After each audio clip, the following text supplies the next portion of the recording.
Les presento mi libro titulado Los Festivales de Blues en México, 1978-2008, en el cual narramos la presencia en varios conciertos a partir de ese año de las grandes leyendas del blues americano, desde el llamado Rey del Blues, B.B. King, leyendas como Willie Dixon, Muddy Waters, John Lee Hooker, Coco Taylor y Blind John Davis, Buddy Guy. Todos ellos estuvieron presentes en la enorme Ciudad de México, deleitando a un numeroso público de esta música afroamericana que es, y si no lo han nombrado, pues sería un patrimonio cultural de la humanidad. Bien, y aquí relatamos paso a paso cada uno de estos conciertos que casi fueron continuos a partir del 78 hasta el 2008, patrocinados por instancias al inicio gubernamentales, después marcas comerciales.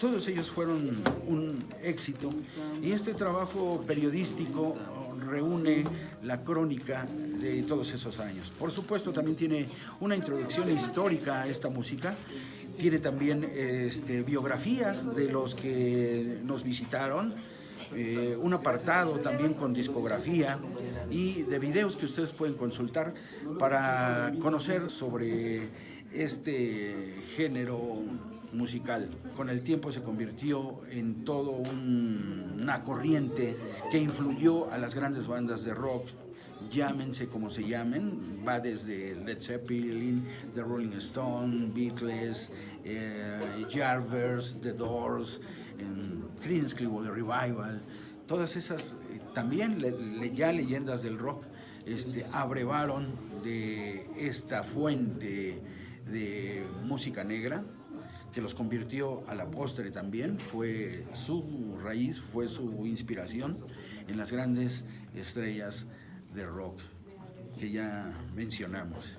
Y bien, pues el libro aquí está, ojalá y lo busquen, allá en la Ciudad de México se expende en el Tianguis Cultural del Chopo, en la carpita que tiene ahí el diario La Jornada, ahí lo pueden encontrar. Y ahora que si van a hacer una vuelta por la Ciudad de México, recuerden los sábados, y es donde más se está promoviendo. Bien, pues muchísimas gracias, ojalá y esto los orille a escuchar el blues. El rock encuentra en el blues esa beta que necesitaba para convertirse en la música que virtualmente a los jóvenes nos hizo escuchar toda esa virtuosidad también que lograron ellos, y que al mundo entero cambió su manera de pensar, su manera de vestir, su manera de ver la vida, ¿no? Viene el hipismo, viene Vietnam, el rock se convierte en una expresión contestataria contra todos esos abusos del imperialismo yanqui. Me doy cuenta que revisando mis discos, que sin saberlo yo ya escuchaba blues, porque todos estos grupos en sus discos ya integraban con un blues que después los estudiosos llamaron el rhythm and blues, porque lo que hacían ellos era muy sencillo, y ya lo había hecho también Elvis Presley, electrificar, ponerle un mayor ritmo, más dinámico, ¿sí? Y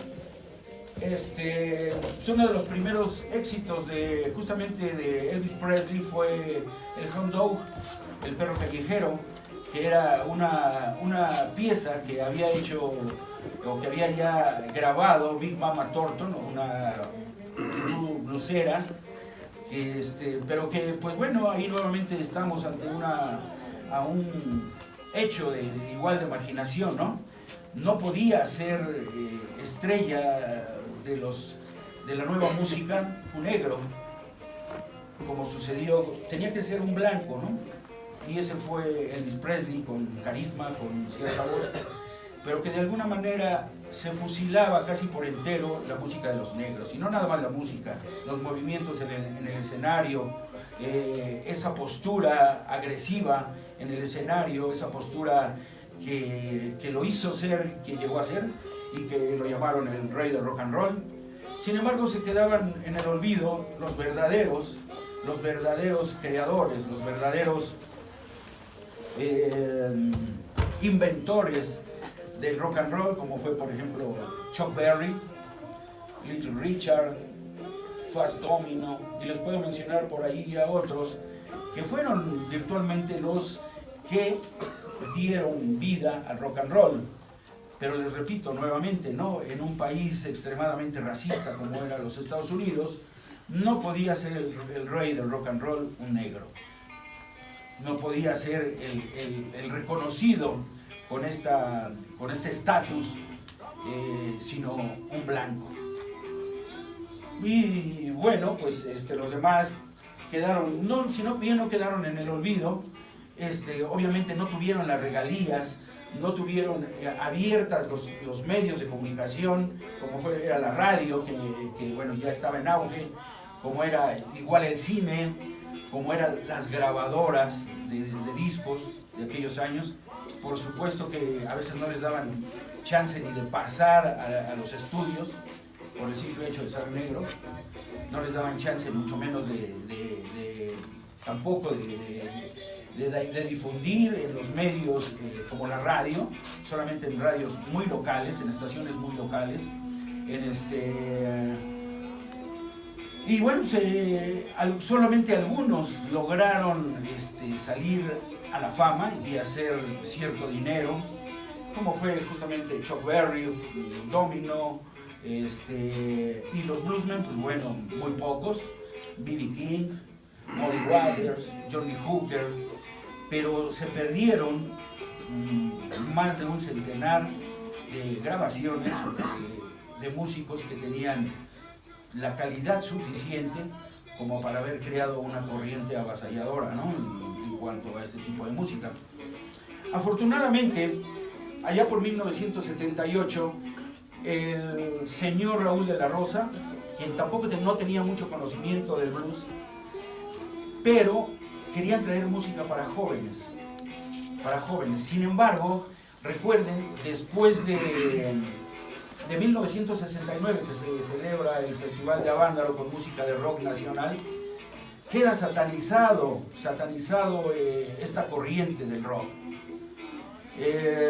Querían traer grupos, se dice que incluso estaba ya casi pactada una visita de los Beatles allá a mediados de los 60s, y el gobierno definitivamente no quiso que se presentaran. Otro hecho que también provocaba terror a los gobiernos de aquella época era el movimiento de 1968. No querían ver a los jóvenes juntos. Decían que eso podría provocar rebelión, subversión, y que por cualquier medio no querían que los jóvenes se reunieran ni para oír música. Era tal el temor a la reacción de los jóvenes rebeldes. Todavía el rock era una expresión contestataria. Ahora creo que lo han domesticado, si es que existe algo de rock. Está virtualmente domesticada. Ahora se ha convertido en un pop dulzón, comercial, sin mayor riesgo. Que aquellas letras,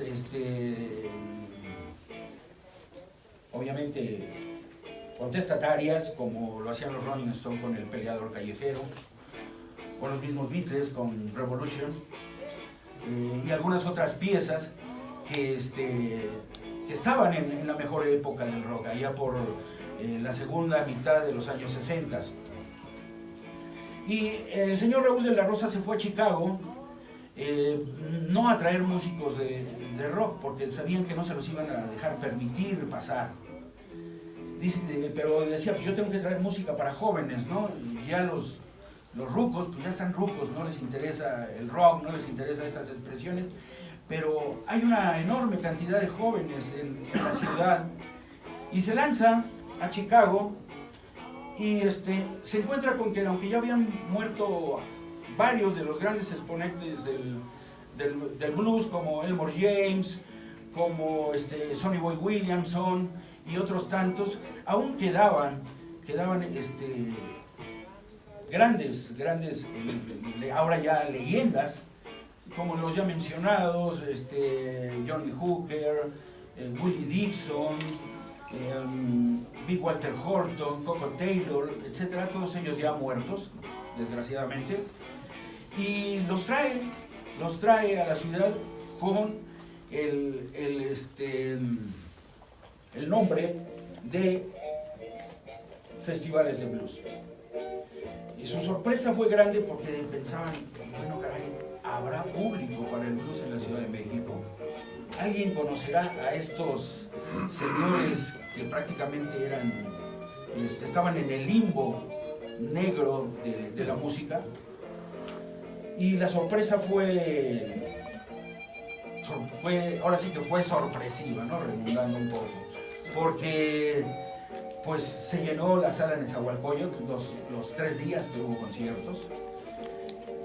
Se dio cuenta de que fue un éxito, y al siguiente año ya no fue la sala de conciertos de Nezahualcóyotl, que aproximadamente serán unos 5,000, 3,000 butacas, ¿no? Ahora en uno de los más grandes auditorios de la ciudad y Latinoamérica, el Auditorio Nacional, que está ahí muy cerca de Chapultepec.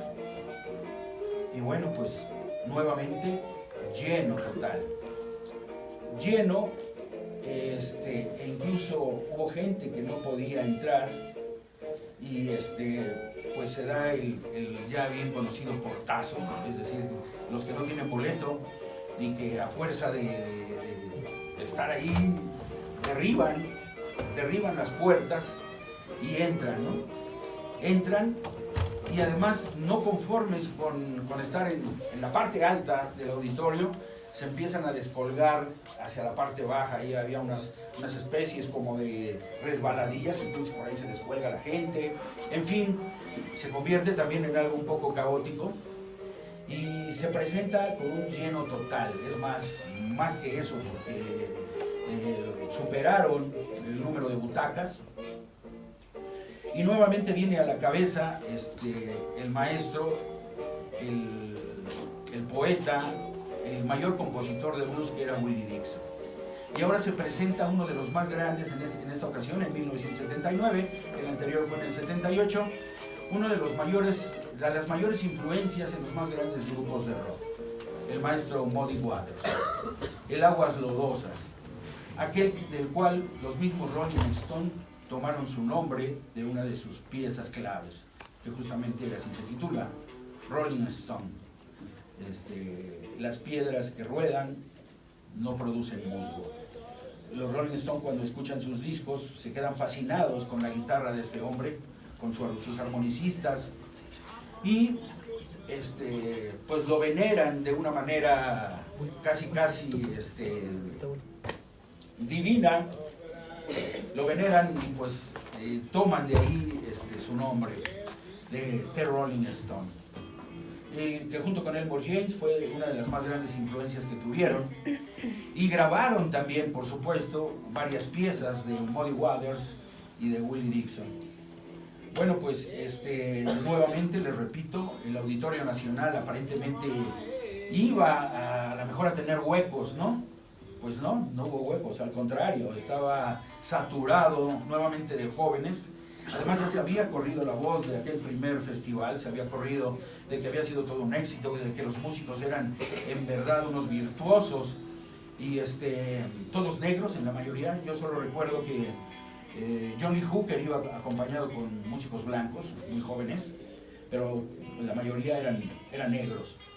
Y pues nuevamente la locura, nuevamente el éxtasis, nuevamente esa magia desbordante del blues, que aunque algunos son lentos, tristones, nostálgicos por las penurias que pasaron todos estos hombres, la esclavitud, la marginación, el ser desterrados del África negra en condiciones, bueno, ni los animales eran transportados así.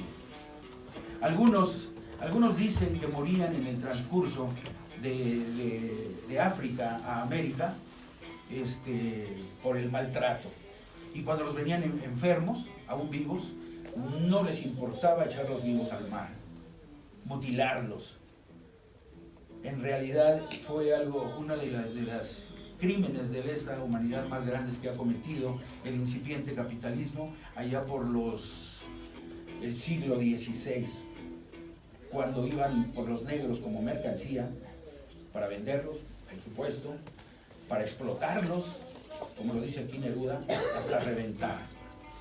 Entonces, todo eso crea en su ADN un sentimiento profundo que ellos externan en la música. Y a lo mejor, aunque hubo muchos músicos que no fueron unos virtuosos, ese sentimiento desborda el alma y hace que te estremezca hasta lo más íntimo de tu ser cuando escuchas a un bluesman negro. Por ahí decían que no es tan complicado tocar el blues. Yo no soy músico, pero los que son músicos dicen que no es muy difícil. No sé qué tanto tendrá de cierto, pero lo realmente difícil es capturar, sentir algo que solamente ellos sintieron en carne propia. Esa es la gran diferencia. Por favor. En este punto es importante poder dar cuenta de por qué una presentación de blues en un congreso de psicología.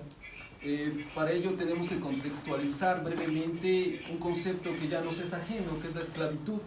Ya nadie habla de esclavitud, lo cambiamos por condiciones de pobreza y ahora todavía un poco más ligero en términos semánticos lo hemos cambiado por vulnerabilidad. Ya digo, me siento vulnerable, ya no digo me siento pobre o me siento esclavo. La condición de esclavitud es una condición de verdad muy denigrante para el ser humano. Imaginen que el esclavo no era dueño de nada, no era dueño de su comida, tenían que dársela como a una mascota, como a un animal, como a una bestia de trabajo. No era dueño de su casa, le decían dónde está, las cosas dentro de su casa tampoco eran de él.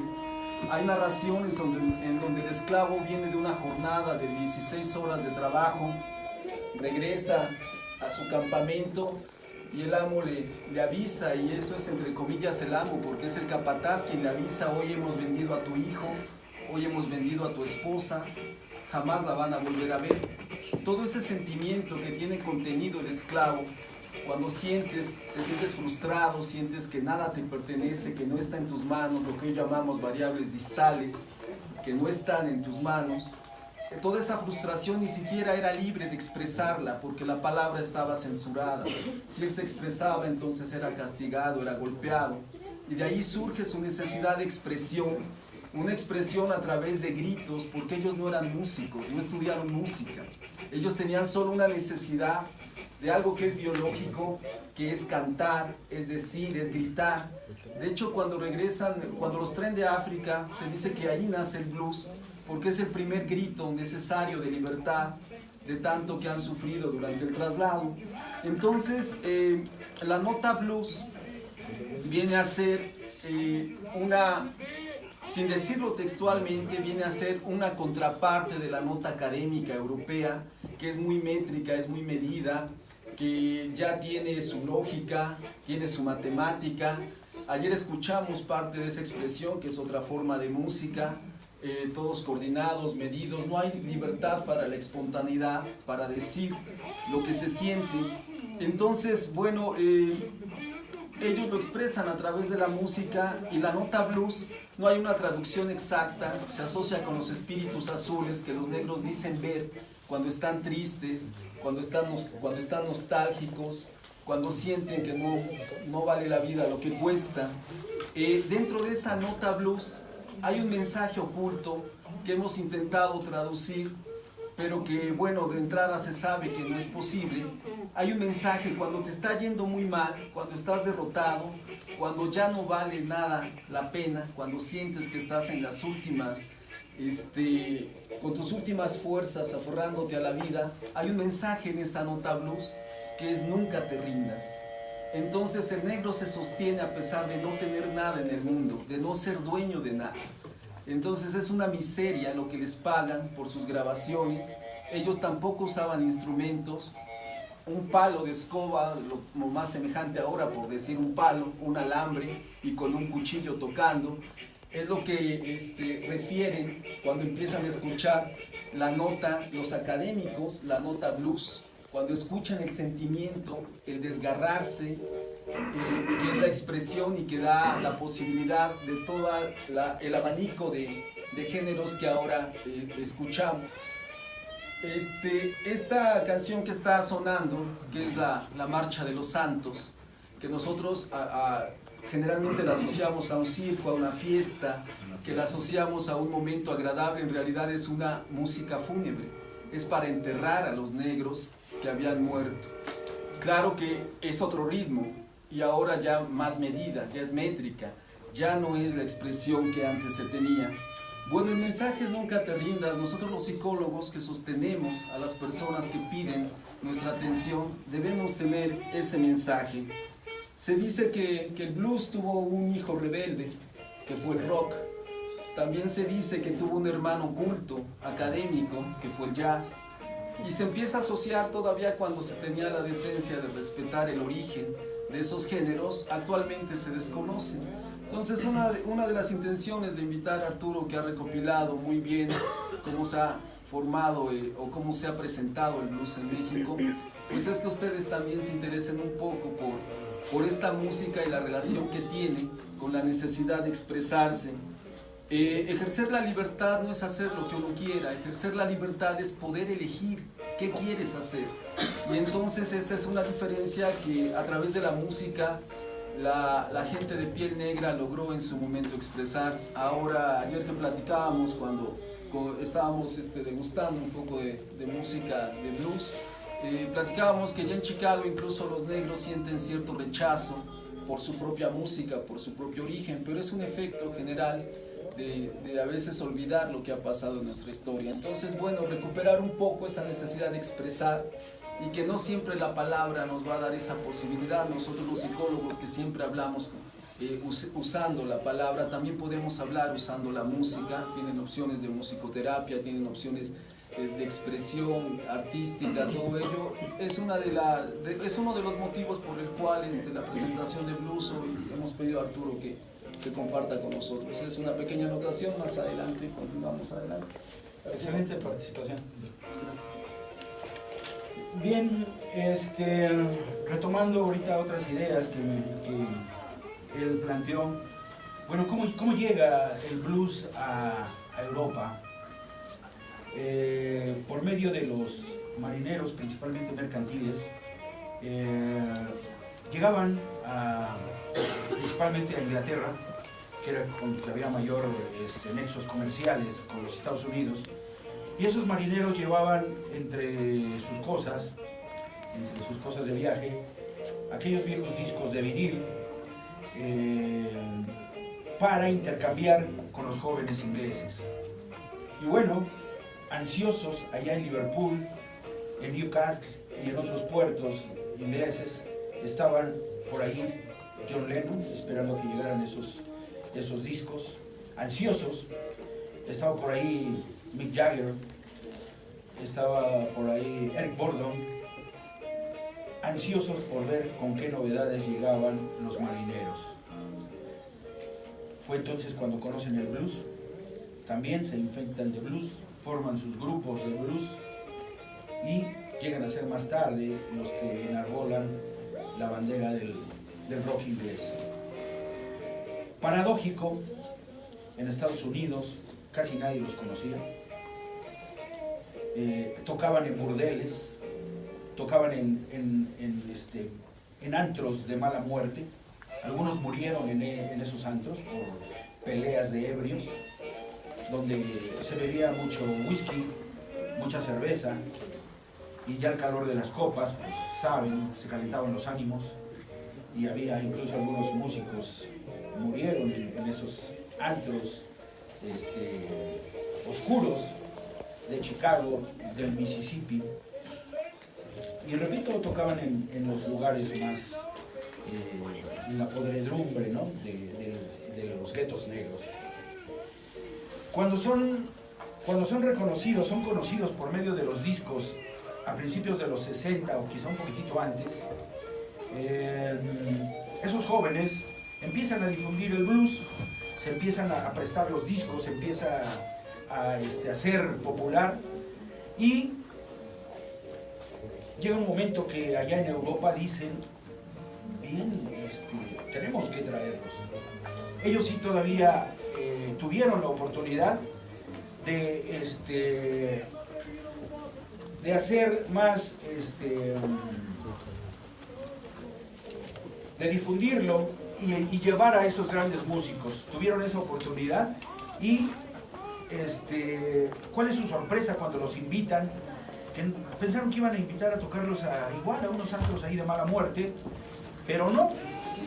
Su sorpresa es que son recibidos también en salas de conciertos y además recibidos como músicos realmente valiosos, no como lo más bajo de la música americana. Les dan su valor real. Incluso muchos se quedan a vivir en Europa, porque se dan cuenta, bueno, aquí me reconocen como lo que allá no.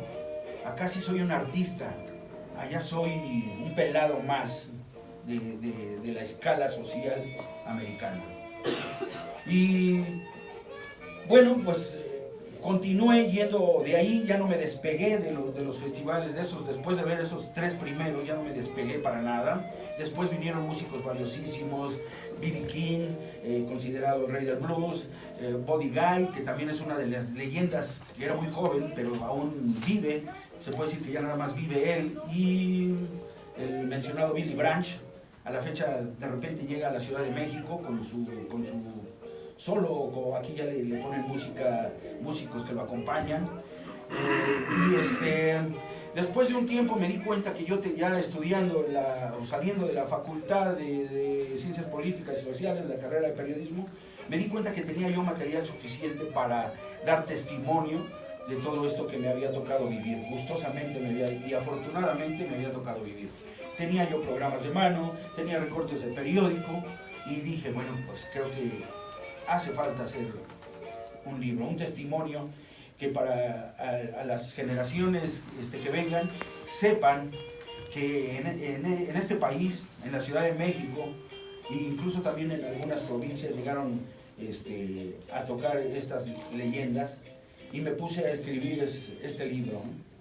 Me puse a escribirlo, me puse a ordenar la información, los programas de mano, las fotografías. Claro, también recurrí a la Hemeroteca Nacional a conseguir más información, a compañeros que habían estado por ahí, que en ese tiempo no los conocía, pero que el destino nos empieza a unir y que tenemos los mismos gustos. Fotografías, ¿por qué no? Tópicos, ideas, algunas imágenes que mi memoria ya había olvidado. Algunos amigos me ayudaron a recuperarlas, y es así como hace 10 años vio la luz que es como mi cuarto hijo, ¿no? Este libro que me dejó muy satisfecho, no me ha hecho rico ni me hará rico, pero sí con la enorme satisfacción de darme el gusto de escribirlo y dejar a las generaciones venideras este testimonio de aquellos festivales. Es un trabajo periodístico, crónicas. Claro, también viene la introducción histórica de cómo surge el blues, cómo se desarrolla, y perdón. Que empiece a apagar las luces quiere decir que ya nos vayamos. No, perdón. Y pues prácticamente creo que ya tenemos muy poco tiempo. Quiero terminar esta ponencia con un poema que escribiera para este otro libro de blues. Se llama El sentimiento del blues en palabras, donde participé también, he participado en otros 2. Y quiero rendir tributo ahora que se acercan los 50 años de la matanza estudiantil, el 2 de octubre. escribí este poema y con esto cierro. Quizá podamos ver, no sé si haya tiempo para algún espacio de preguntas evasivas. Bueno, lo titulé Numeralia. A todos aquellos que murieron en la Plaza de las Tres Culturas el 2 de octubre del 68. 1968, homicidios a mansalva. 1968, bayonetas chorreando sangre inocente. 1968, fusiles vomitando furia de Estado. 1968, luceros derribados. 1968, minutos de terror. 1968, puños levantados clamando justicia. 1968, justificaciones del infierno. 1968, viudas y huérfanos. 1968, madres calcinadas por el horror. 1968, violaciones a la autonomía. 1968, cerebros luminosos ahogados en cloroformo. 1968, ángeles mutilados. 1968, libros a la hoguera. 1968, cuadernos sin letra alguna. 1968, laboratorio sin una célula. 1968, aulas sin alumno. 1968, flores negras en las islas. 1968, filósofos sin túnica. 1968, diarios desdentados. 1968, frecuencias sin ondas pregoneras. 1968, televisores en negros. 1968, bufones bufándose del mundo. 1968, gargantas canceradas. 1968, sienes perforadas. 1968, pechos abiertos en canal. 1968, chacales al acecho. 1968, corderos en busca de un refugio. 1968, mentiras lambisconas. 1968, verdades aplastadas por la bota. 1968, sonrisas quebrantadas. 1968, gladiadores arrojados a los leones. 1968, reptiles mostrando su lengua bífida. 1968, conejillos asustados chocando unos con otros. 1968, campanas en la Catedral de la Pesadilla. 1968, tumbas sin un hombre ni una cruz. 1968, pipas para lavar ríos de sangre. 1968, segundos para elucubrar la masacre. 1968, años de impunidad al asesino. 1968, escalones para ascender al pebetero. 1968, palomas blancas muertas de miedo. 1968, agencias cubriendo los juegos. 1968, cámaras fotografiando un salto. 1968, flashazos al colocar una medalla. 1968, banderas negras alrededor de un estadio olímpico. 1968, madres buscando a sus hijos más allá de los 5 aros que se elevan. Este es mi homenaje a los muertos aquel 2 de octubre. ¡Vivan los estudiantes!